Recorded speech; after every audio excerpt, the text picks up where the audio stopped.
care and self-care for caregivers and help you and your loved ones plan for the future and enjoy your highest quality of life today. Please join us every Saturday from noon to 1 on AM 950 for Living Healthy and Aging Well.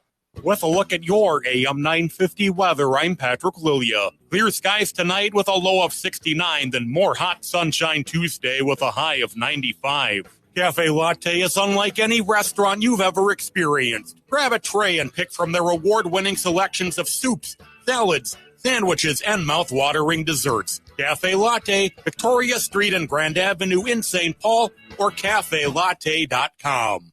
Portions of the following program may be pre-recorded.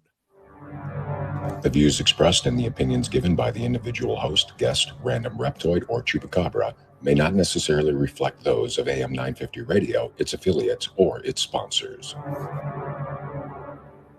Now, it's time to step into the unknown.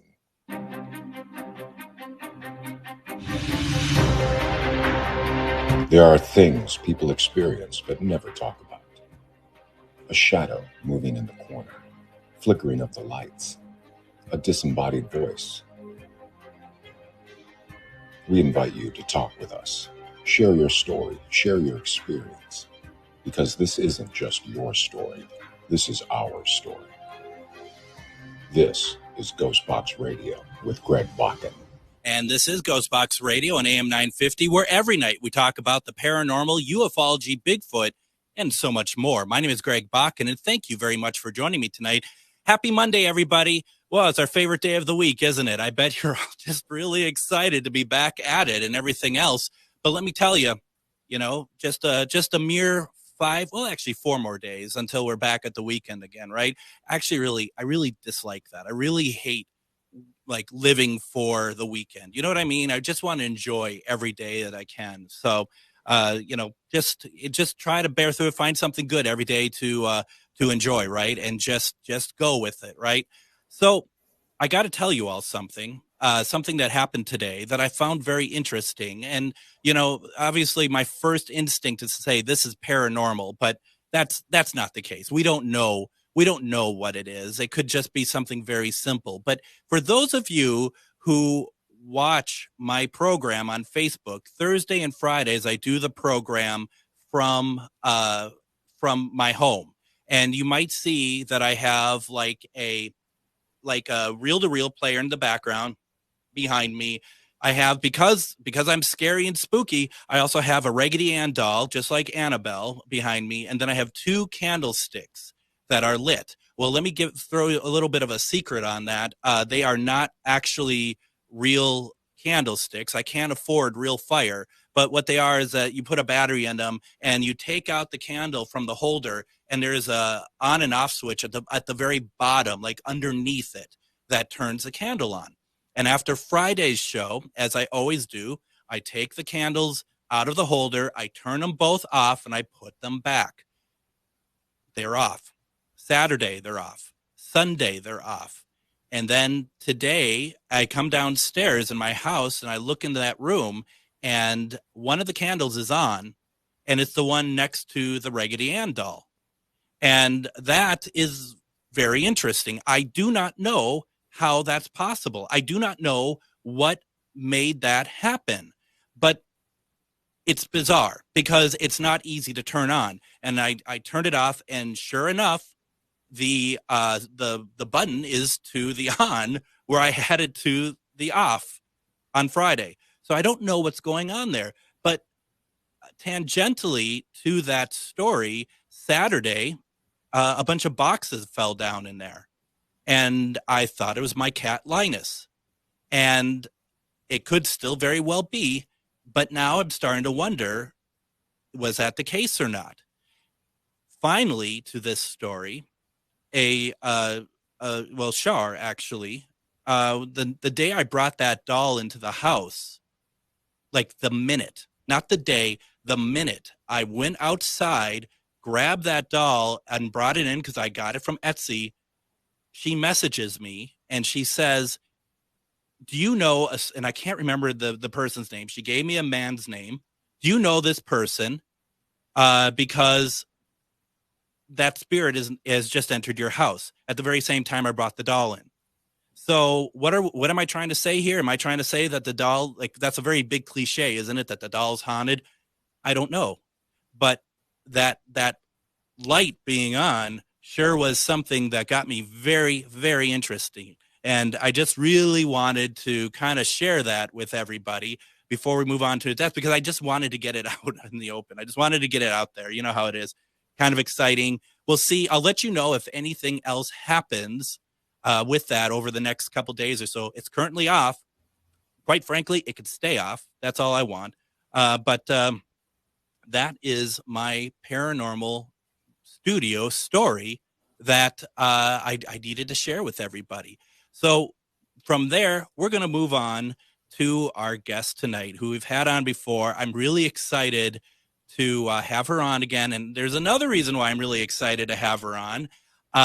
Madame Pamita is a Ukrainian-American witch teacher, best-selling and award-winning author, candle maker, spellcaster, and tarot reader. She has a popular YouTube channel for teaching witchcraft. She hosts the Magic and the Law of Attraction and Baba Yaga's Magic podcasts, and she is the author of Baba Yaga's Book of Witchcraft, the Book of Candle Magic, and Madame Pamita's Parlor of Wonders. Whoops, I screwed up there. Magical Tarot. And she's also proprietress of the online spiritual apothecary, the Parlor of Wonders, and lives in Santa Monica, California.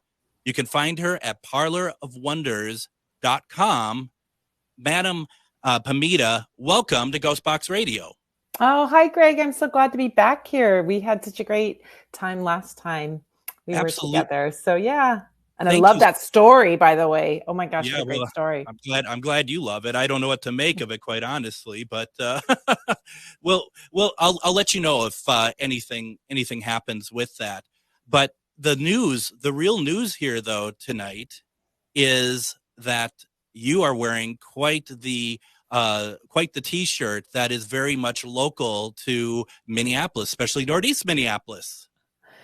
Yes, I'm wearing a Kremerchuk's shirt, which I picked up last time I was in Minneapolis this early spring of this year. And I have wonderful friends in Minneapolis, and we all had such a good time wandering around, eating great food, going to bookstores.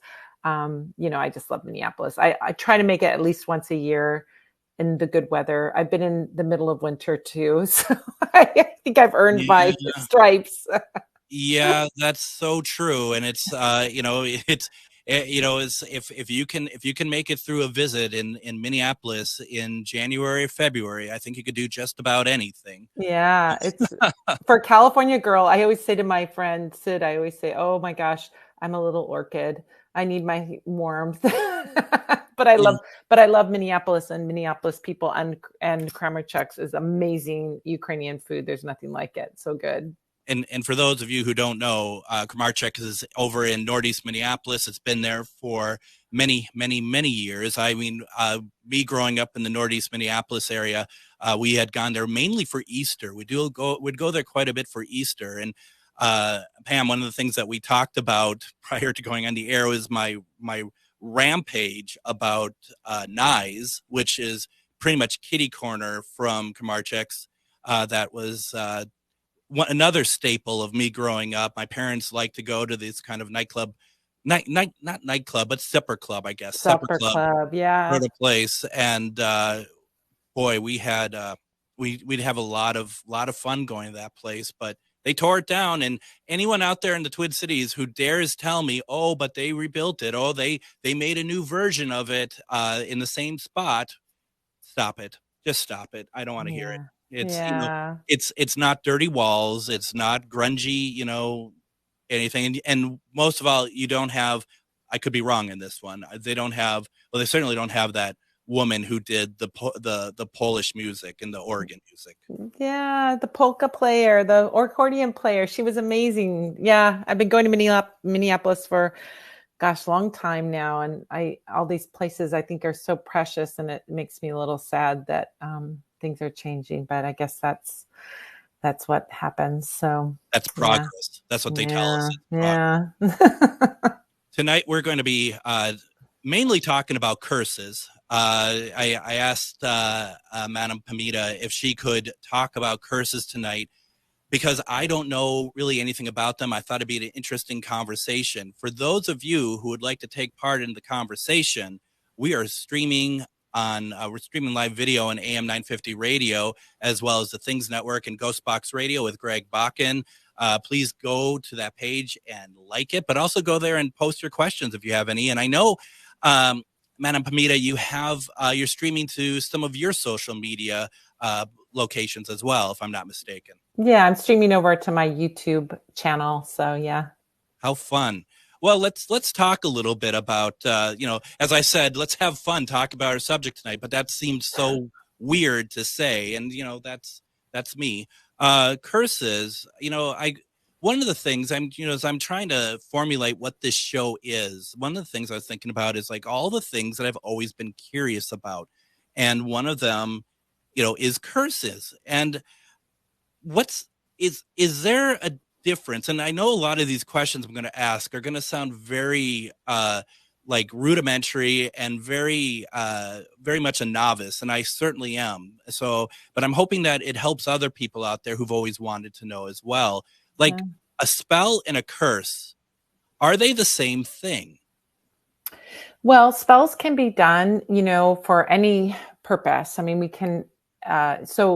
Curses would fall under the umbrella of spells. Certainly, sure. That would be. But you can also pick up curses from things like the evil eye. I would consider that to be a subgenre of curse that isn't a spell. So the difference between that is a curse, I would say, is something that is intentionally and maliciously sent towards someone, versus an evil eye energy, which is also a negative energy and also can show up in many ways like a curse, but can be done intentionally, but often is done unintentionally. And that's usually because someone has envy or jealousy or has a bad feeling toward you. They may not wish you harm, but that envy or jealousy then affects you in some way. So the evil eye is literally like you're talking about someone having some kind of strong emotion towards you, opposed to like some sort of like, say, a curse that's on some kind of object or something. Oh yeah. So you can curse an object, you can curse a person, you can curse a place. I mean, any of those can be absolutely cursed, but you could also equally put beneficial or good energy on something as well. So I often say to people that ask about curses, because I have clients that come to me and they think, there's a series of events that are happening, a series of unfortunate events that are happening in their life. And they are feeling that there may be something energetically that's going wrong, that they're having bad luck, that they're having this. And so we might look with a tarot reading to see if it is indeed a curse, if it's something that someone maliciously sent to them, or if it's something that was just accidentally sent, or they just picked up some stray negativity. So all of these things could fall under that umbrella of curses, but they're sort of different genres of curses, I would say. Sure. And that was something I was going to ask was, would you be able to tell if someone came to you and said, I feel like that there's a curse on me, would you be able to tell? And it sounds like that you could. Yeah. And oftentimes I would say, the vast majority of times people may feel that they're cursed, but that may not be the case. So I'm not one of these people that every bad thing that happens to you is a curse. We have to go through life, and there's ups and downs in life. But when someone is having like repeated, very unusual sort of negative experiences that are happening repeatedly in one area of their life, or even sometimes in many areas of their life, we can take a look at that. Often I'll get a sense of it, or we can look at tarot cards and we can see where this is coming from, what it is, and so on. So I do diagnose that. So that's a way we can look at objects, we can look at places, we can look at people, but most of the time people are looking at their own lives and what's happening in their own lives, and to see like, is there a curse and where did it come from? So yeah, I mean, that makes sense. And I mean, I suppose like a lot of people would be like coming to you with like everything is going wrong, right? Everything, like it's been going well, and over the span of so many weeks or months or whatever, nothing seems to be going right, or that there's a funk over me, or I just feel, I mean, dare I use the word like oppressed or something like that. I mean, is that kind of in the area? Yeah. And I think of it this way, people say, well, what, how is that different than just, it's a streak of bad luck? I mean, we can even look at a streak of bad luck as it could be, the origin of that could be a curse, or it could just be something, just by flipping the coin, that they've had some kind of, bad luck incidents happening one after the other. But I often say this, people that don't believe curses are real, I say, imagine this: you walked into a room and somebody's just for no reason shouts at you, yells at you, flips you off, or something like that. Yeah. Does that affect your day when something like that happens? Absolutely, yes. Of course, it affects your day. It can affect you in deep ways. It's very, very unusual for someone to be able to brush off a big blast of negative energy that comes your way. In fact, it often then results in that you are feeling agitated or angry or upset, and then you may do something, So energies of negativity and likewise positivity can be spread, just like we spread the cold or a flu or COVID or anything like that. So I think of these things, if you've experienced a situation where you feel like you were attacked in some way and it shook you and it affected your day, then you understand that energy is real. Nobody can see it, but you feel it and you know it. So I think all of us have had an experience like that, where some negativity that was unwarranted came our way and we felt the effects of it in our life. Absolutely. That's what a curse is. Yeah. Absolutely. It makes more sense. And I want to take a break, but what I also want to do is talk more about the energy factor to this as well, because I think that is a point that needs to be made a little bit further. So what we're going to do, let's take our break. When we come back, we're going to continue talking with Madam Pamita, and we're talking about curses. Stick around.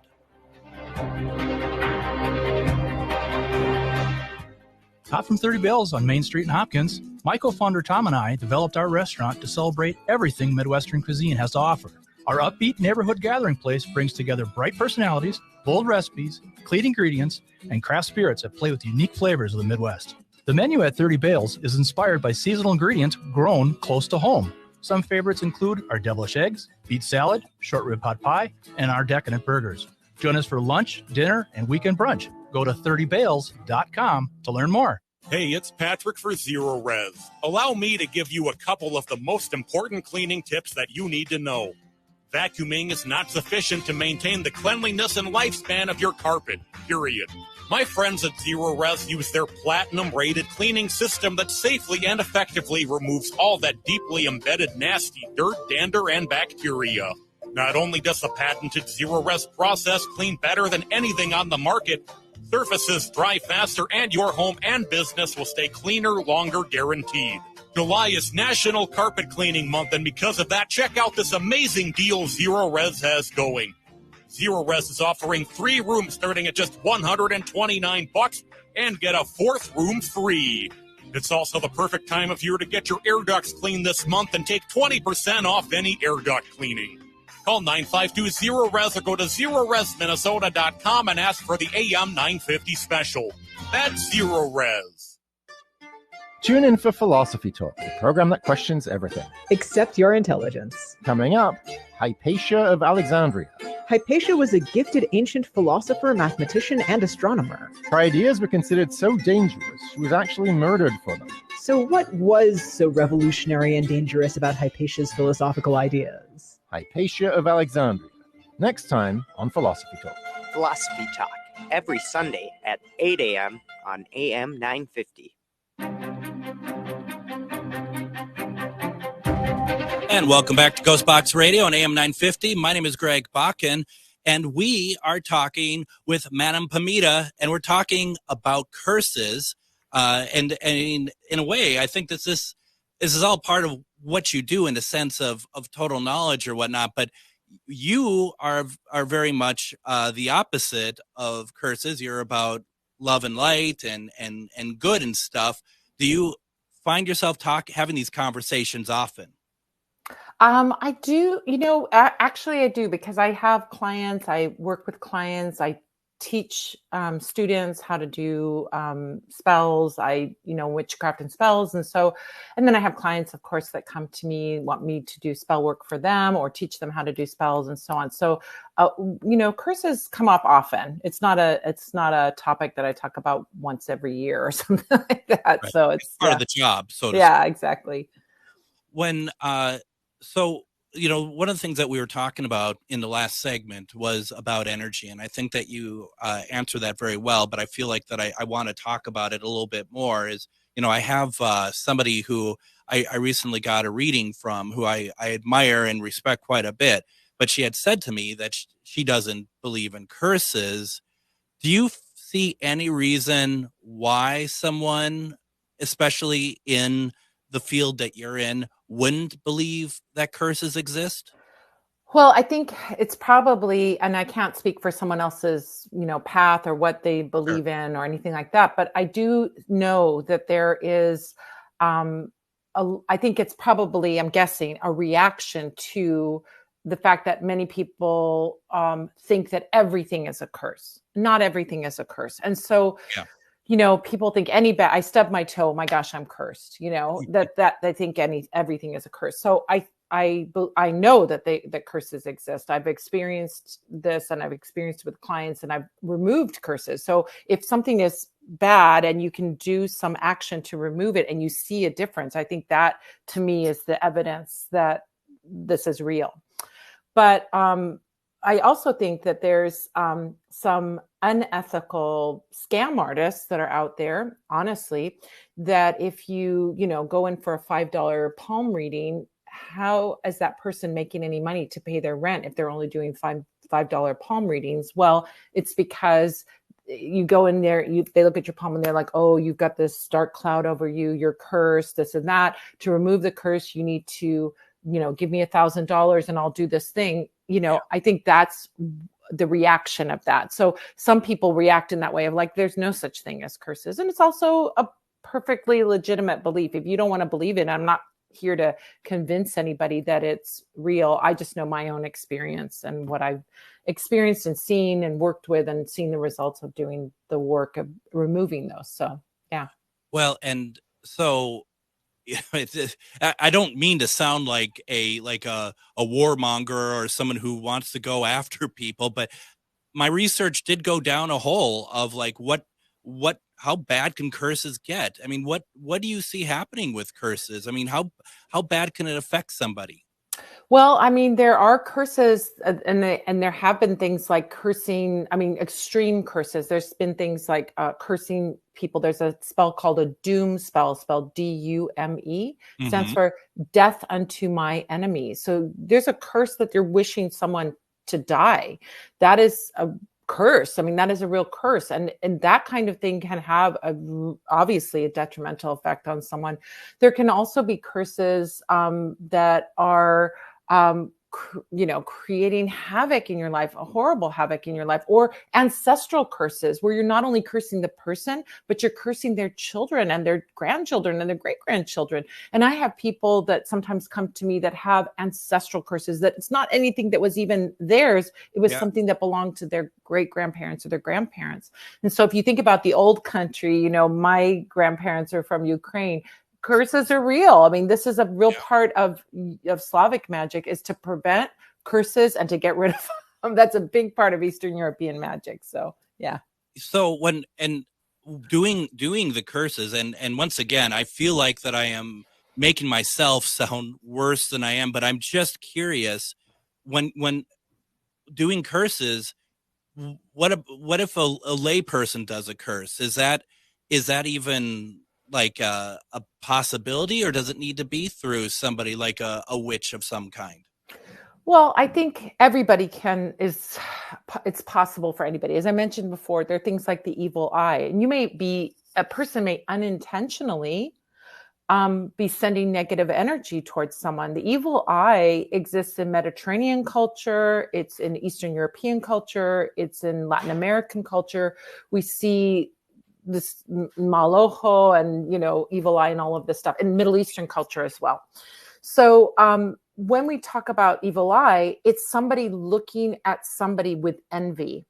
So with deep envy, like let's say you have a great job and somebody's struggling, and they're looking at you like, why did he get a great job and I don't have that job? That deep envy is an energy that you can pick up if you're not, let's say being protective, wearing protective talismans, or working to sort of shield yourself in some way. Talismans are a great way to shield yourself from this. So, I think you can have people unintentionally cursing, even if they're not trying to curse someone. They're just having a deep envious feeling. But a layperson can cause damage. Just like, listen, I always say magic, people say, well, isn't magic evil? Isn't magic wrong? And I say, magic isn't good or bad. It's a tool. You can use it for good. You can use it for evil. So like a screwdriver, is a screwdriver bad? No, a screwdriver can be good because it can help you put together your IKEA furniture, right? But a screwdriver can also be used as a murder weapon. So why are we blaming the screwdriver? It's the person wielding the screwdriver. How are they going to use it for good, or are they going to use it for bad? But that's true of a lot of things. Words, power, money can all be all energy can all be used for good or evil. So a layperson could do a curse, but would that be effective? Do they know what they're doing? I don't know. I think what happens a lot of times, people get very hot, very angry, they have a lot of feelings, and they feel like they need revenge, or they feel like, they need to punish somebody, and they don't just wait it out until they see how they feel a week from now, 2 weeks from now, a month, or 6 months from now. They want to act in the moment, and they get that hot head. So, it can happen. And that can happen. And then if they do that curse, I mean, are they at risk because they don't know what they're doing? Like, is there a risk to have some sort of backlash from that? Well, I do think that there is an effect that when you're giving out energy, I wouldn't say that it's like going to reflect back on you, but it does take something from you. And I've known people who are very intent on doing lots and lots of curses, and they get depleted. They get spiritually depleted. I think this is an energy that myself, as you mentioned earlier, I don't do curses. I say, I might be hot. I might be doing something. I might stop somebody from doing something harmful. I might bind somebody or do something to stop it, but I'm not going to, I'm very particular about that. That would take a lot for me to go down that road. Not to say I wouldn't go down that road or couldn't go down that road, but it isn't where that's not where I play, So, kind of a mental state then, basically. Yeah. I want to preserve my energy, and I want to bring others up. I want to bring myself up. So I don't really go down that road very much. And probably a wise move, considering what you are and the type of spellcaster you are and everything. I mean, you're just, everything about you is good. Everything about you is positivity, positive energy. Yeah. And that's probably the way to live, quite honestly. I mean, it just, and makes me wonder, without people even realizing it, how many curses, if for lack of better word, how many curses are out there just from people's envy and people being upset and, just like you said, being hot-headed. And I don't even mean people trying to put a curse on someone, but just because we as human beings, our first instinct for a lot of people is to get angry first. Yeah. And I also think, we're talking about this, but I will say this, people, it can sound like very scary. If you think like, oh my gosh, every time I go out, I'm susceptible to a curse. It's good. How can I even live my life? I've got to be the boy in the plastic bubble, But this is the thing. I often liken curses, and the vast majority of curses are like stepping in dog poop. Right. That is not a pleasant experience. Nobody wants to step in dog poop. Yep. If you don't do anything about it. If you step in dog poop and then you go into your house and you walk all over your carpet, you've got a big mess. If you don't do anything about it, it is a big mess.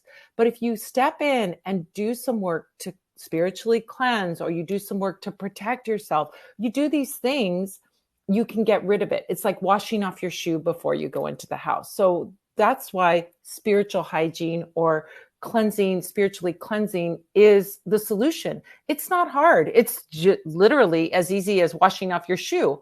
But the problem is most people don't realize that they've stepped in dog poop when they are being cursed, and they track it into their house. And that's when we see this chain of events where they have bad luck in their relationship, then bad luck with their money and their job, and bad luck with this and that and the other. So yeah. That's a really interesting point, I think, because as, for example, turning it to the paranormal, like a paranormal investigation, a lot of us will cleanse after we get done with the investigation. That's just what we do.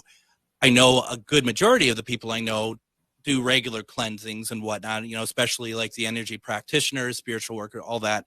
But the idea of just kind of thinking about everyday life, did I have a bad day? Well, you know what? Maybe just cleansing yourself, might just make you feel better. Get some, sage or Florida water, or whatever it is that you use. I mean, I would assume that, anytime doing it on a regular basis isn't a bad thing then. For the mundane, I should say, for the mundane parts of your life. Yeah, exactly. I mean, it's very, very simple. This is why I think like your friend that is saying, well, there are no curses out there, is as a rejection of what these scammy people say. They want to charge you thousands and thousands of dollars to remove a curse. I mean, one of the stories I could tell you of my clients coming to me and saying, someone told me I have an ancestral curse on me and I have to burn a candle for each year that I'm alive, and I'm 36 years old, and each candle costs $700. I'm like, are those candles made out of gold? I mean, what's going on here?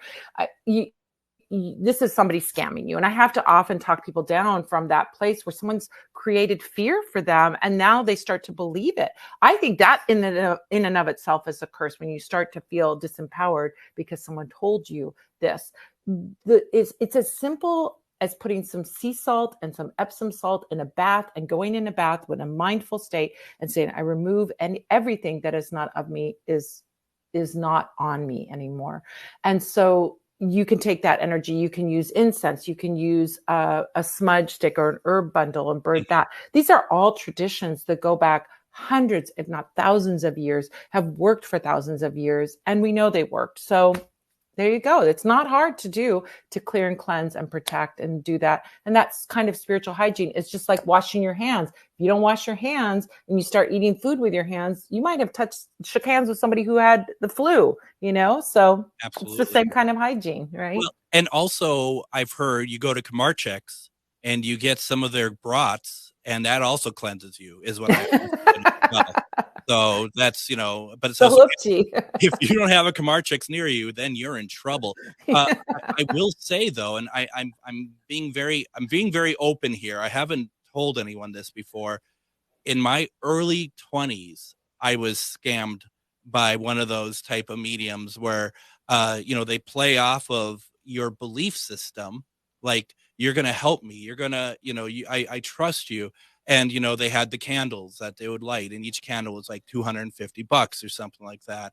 And, you'd think a smart person would be like, well, after one, even them saying it, you're going to be like, get lost. But, when you're new into it, you don't know anything. And it just it's I mean, it is a good reminder. We've not talked about this on the show before, that there, what to watch for in the scam. And maybe someday I'll bring on a few people and we can talk about just in general what to look out for a scam. But This is one of those that, was on Nicollet Avenue in downtown Minneapolis, in this little building that's, I think, adjacent to Let It Be Records, which is no longer there. And you went upstairs, and it's amazing I even did it, because it was shady at that time. It felt shady at that moment, but yet there's that power of what's going to happen if I don't do this. And that's a real abuse of power, really. Yeah. I mean, oftentimes when people are going in for a reading or a session, it's because they're in distress in some way. They're feeling lonely, or some bad incident happened and they want to see what's up ahead.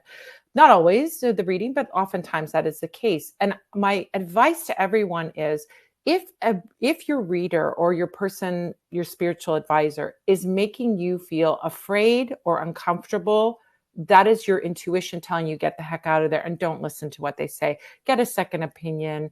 Try and find it, and find somebody that makes you feel good, makes you feel comfortable, makes you feel empowered, can offer. Like oftentimes when I talk to people about these things, I'm saying, look, here are the things you can do with things that you have in your cupboard.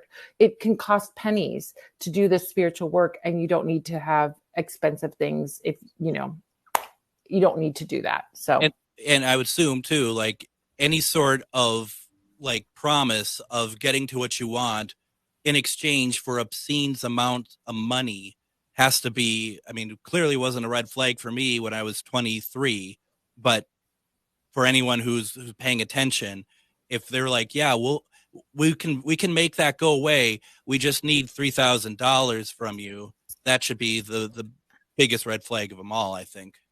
Yeah, they need to. And also too, a lot of times these places will not show you evidence that they actually did anything. Yeah. You need to see evidence. They can just say, oh yeah, I lit a candle, or show you a picture of a candle that's lit. If it doesn't have your name next to it, if it doesn't identify, or you can't see that candle in some way, then it's, they're probably not doing anything. And so even though you're going in with good intention and someone could do some work for you, they're probably not. And that's the sad situation that we're dealing with. But you know what? I say this, every profession has great people, and every profession has scammy people. Yeah. You across the board. Yep. Doesn't matter.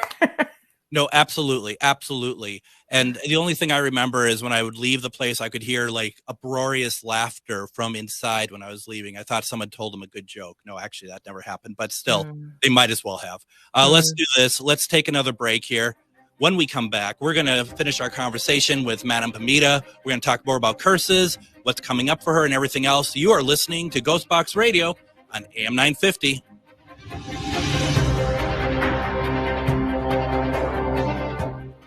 This is Elizabeth, the host of Exploring Sovereignty with Elizabeth. Each week, our show explores higher consciousness and pathways to freedom with heart-centered thought leaders. We shine a light on your brilliance, what you pay attention to, and how that has supported your process of becoming free from the heavier issues that affect you.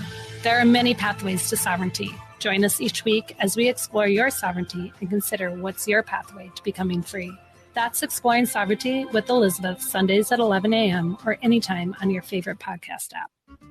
Eat Local Minnesota is a great way to find locally owned Minnesota restaurants and food purveyors. You'll find high-quality food and unique eating experiences with dishes from around the world. Just visit eatlocalminnesota.com for your next meal.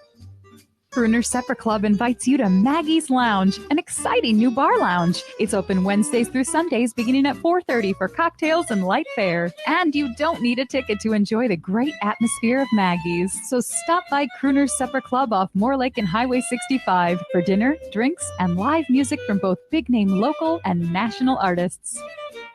Cafe Latte combines a cafe dining experience with gourmet quality food. Plus, you can still do online ordering and takeout along with gift cards. Just go to cafelatte.com and choose from their ever-changing selection of award-winning salads, sandwiches, and soups. Cafe Latte is located off Victoria and Grand and online at cafelatte.com. With a look at your AM 950 weather, I'm Patrick Lilia. Clear skies tonight with a low of 69, then more hot sunshine Tuesday with a high of 95. Cafe Latte is unlike any restaurant you've ever experienced. Grab a tray and pick from their award-winning selections of soups, salads, sandwiches, and mouth-watering desserts. Cafe Latte, Victoria Street and Grand Avenue in St. Paul, or cafelatte.com. And there's still time to get tickets over for the Dave Schrader event over at the Anderson House, August 18th through 20th. We've been talking about this. We do have a handful of tickets left. As we've been mentioning to folks, the Anderson House is sold out, but we're still selling tickets to the event. If you buy a ticket, we will give you some options that you could check out for lodging. Once again, this is in Wabasha, Minnesota, a beautiful location, Dave has never investigated there before. I think that those who are going to be able to go, I think you're going to have a great time. And like I said, a couple tickets left to go. Why don't you go there, pick it up, 18th through 20th in August. We are less than a month away. I cannot believe it. Go to charvinity.com and find the events on the website is right at the top there, and you can get your tickets that way. So lots to look forward to there. We're talking with Madame Pamita, and we've been talking about curses, and I wanted to there was a couple comments, at least one I wanted to kind of talk with you about on the chat here over at Ghostbox Radio with Greg Bakken on Facebook. And Nicole had said that I've done curse removals, saw the energy lift for a week max, and then the heaviness returned. It seemed like it always comes back. Do you find that at all? Well, that can happen. And what I often recommend to people when they're doing cleansing, spiritual cleansing, is that they also do protection work afterwards. Because like our analogy of the dog poop, if the dog poop is there and you're stepping in it, you got to have some kind of protection, right? So it may be, if you're finding that it's happening over and over again, it might be, I would sort of start to track, maybe even having a journal and tracking like when it lifts and when it comes back again. Is it related to a space that you're going into? Is there some place that you're going into and you're picking up that energy? Is it a person that you're around you're getting that energy from? So it could be anything. So I would recommend doing, you can move through life with lots of protection and not pick up a lot of this energy if you have that spiritual protection. And that could be as simple as wearing a talisman or a charm. It could be, an evil eye charm, for example, or like in Slavic magic, we wear coral or amber jewelry as protection. You can also, use like a spiritual oil. Like I have an oil that we make called Powerful Protection. It makes you invisible to your enemies, spiritually invisible. You're not actually invisible, but you're spiritually invisible to your enemies so that they can't get in there and get that negativity toward you and attached to you. So I would start journaling to like see when does it happen again, and if there's some kind of common denominator of when it comes back. But in the meantime, you can also be wearing talismans or working with other products that are about spiritual protection. Now, Della Ann from YouTube says, "Hello, beautiful." I guess my response to that is hello. But what are you laughing for? Anyway. You want to arm wrestle me for that comment? Can we both be beautiful? Yes, I think we are. in our own strange ways. I guess I'm talking about myself with that. I don't even have a Kamarchik shirt. I didn't even know they sold them. It makes sense. I mean, I don't. Oh my gosh. Well, listen, I got this one because it's in I'm Ukrainian, and it's in the Ukrainian colors, and on the back it says kovbasa, which is in Cyrillic, which is the word for sausage. But they have other, because they sell food from all different countries. Yeah.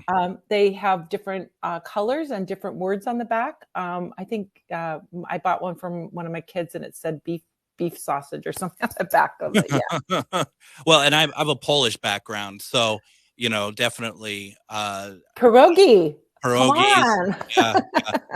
The sad thing is, and I've always feel bad for my mother, was that we're told in the family that she made the best Polish food, and I cannot stand any Polish food. I can, no matter how much I try, cabbage rolls, just pierogies are okay. I'm embarrassed to say that. I feel so bad because she had made the best food, and both you my should be embarrassed. That's great food. It is. I know. And both my sister and I, maybe my sister now over time, maybe her taste buds had changed, but I just never, and I don't like cabbage. I just don't like it. No matter how much I've tried it, all of that stuff. I can't. Sauerkraut and all that stuff. No, thank you. Gosh, you must be a super taster. You taste all the bitter stuff normal people. I do. I have quite the palate. I'm not saying it's good or bad, but I have quite the palate. So I want to talk a second.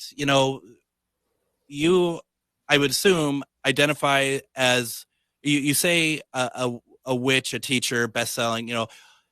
is that white witch, right?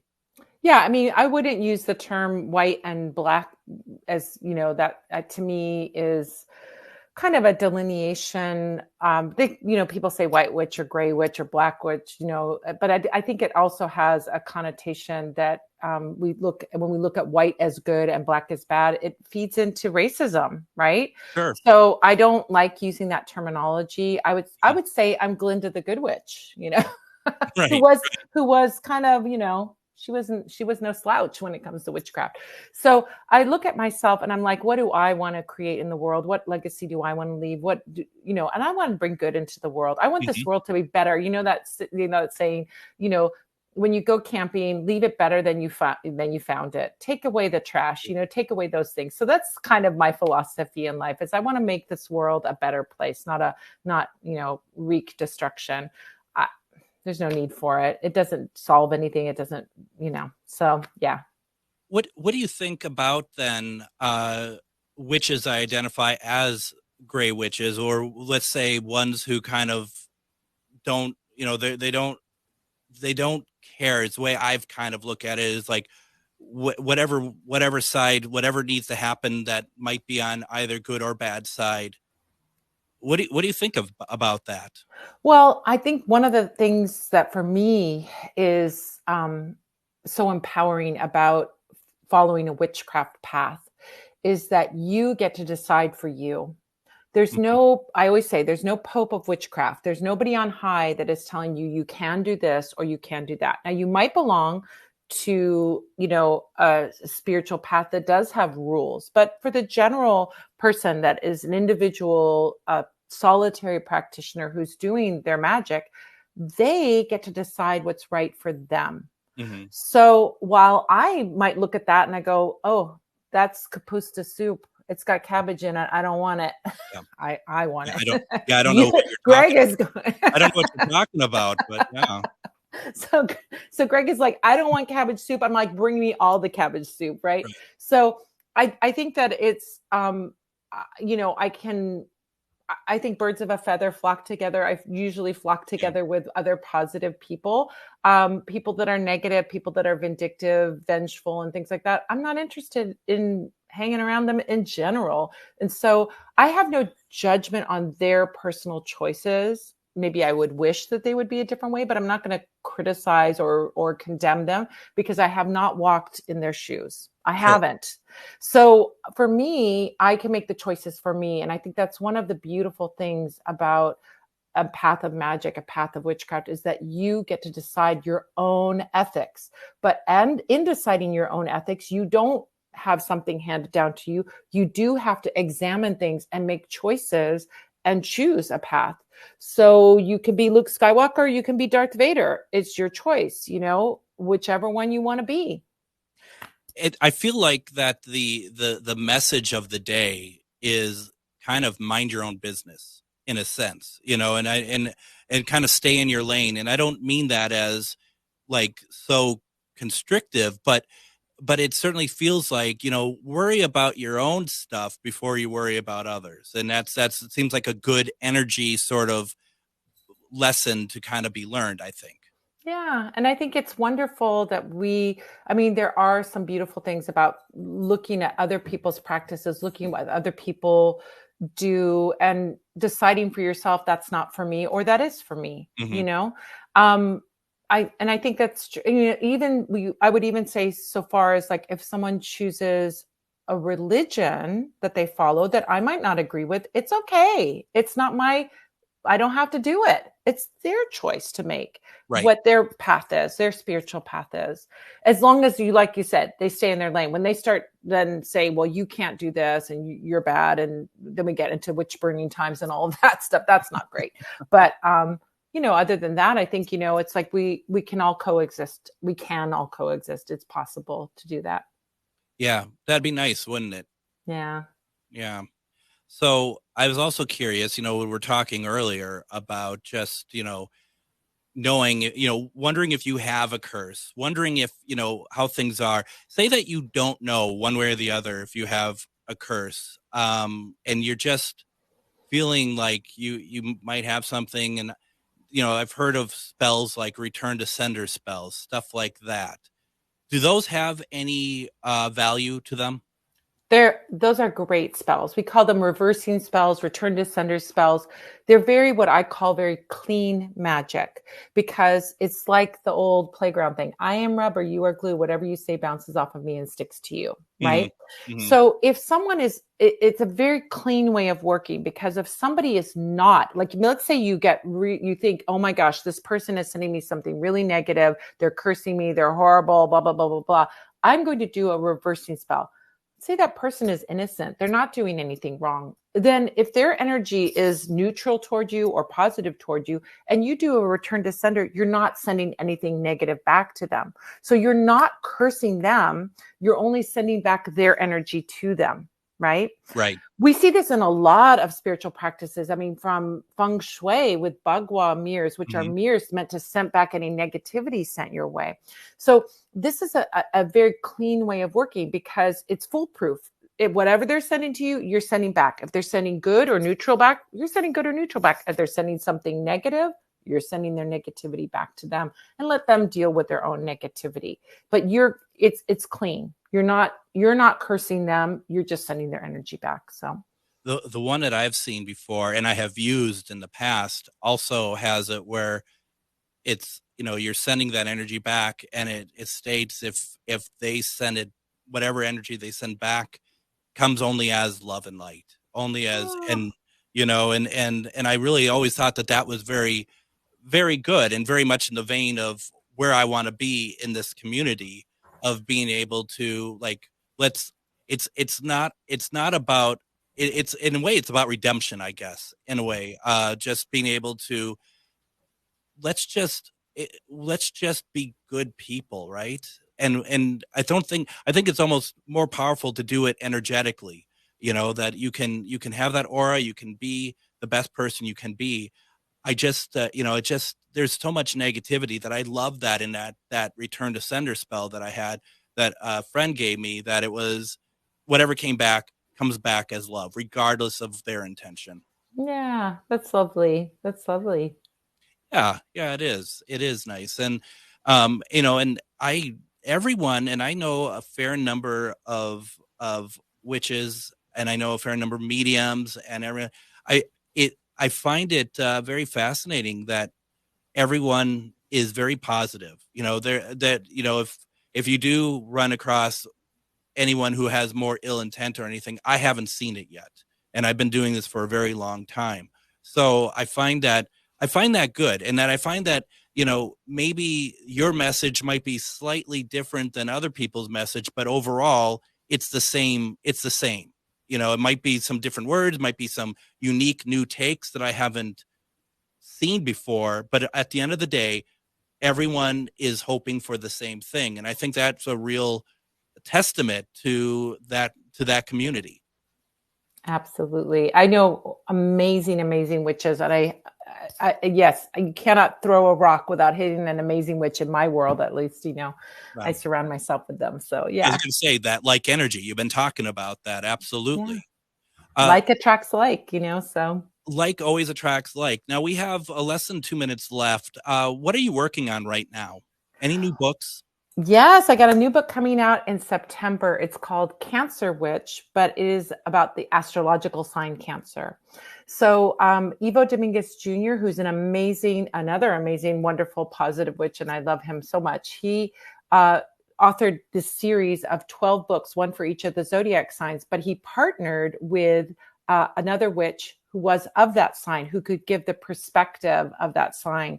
So we have a whole series. There's a whole series: Aries witch, Taurus witch, Gemini witch, Cancer witch, Leo witch, and so on. All of the signs have their own individual books. And so I was brought on board for the Cancer witch one because my son's sign is Cancer. I just had my birthday July 5th. Wow. And so that's what I was doing. That's coming out in September. They've already started dropping some of the books. I think Aries, Taurus, and Gemini are already out. The next 3 will be coming out in September, so including Cancer Witch. And Nicole asks, is it based on Western or Vedic astrology? It's based on Western astrology, which is what most people in the States, which is Llewellyn is the publisher. This is where we are and who we are. So this is, based on that. No, that makes sense. Now, and then for anyone who wants to keep up on what you're doing, would you suggest going to parlorofwonders.com? Yeah. So if you go to Parlor of Wonders, it's spelled the fancy way, PARLOUR of Wonders. That's my headquarters. You can find me, a bunch of other amazing readers, talented readers. We do spell casting. We also make beeswax candles for spells. We make spell kits. We have supplies. We have workshops and classes. I teach tons of Zoom classes, and I occasionally teach live classes in person as well. We have all kinds of fun things. I have a Patreon that it's called The Coven, and you can be in my coven and participate with me in fun ways. So there's lots and lots of fun things that are going on at the Parlor of Wonders. Appreciate it very much. We got to go. We'll see everyone tomorrow. Take care, everyone. Join me, Tom Hartman, where smart people get their news. The Tom Hartman Program on AM 950, KTNF, St. Louis Park, Minneapolis, St. Paul, the progressive voice of Minnesota.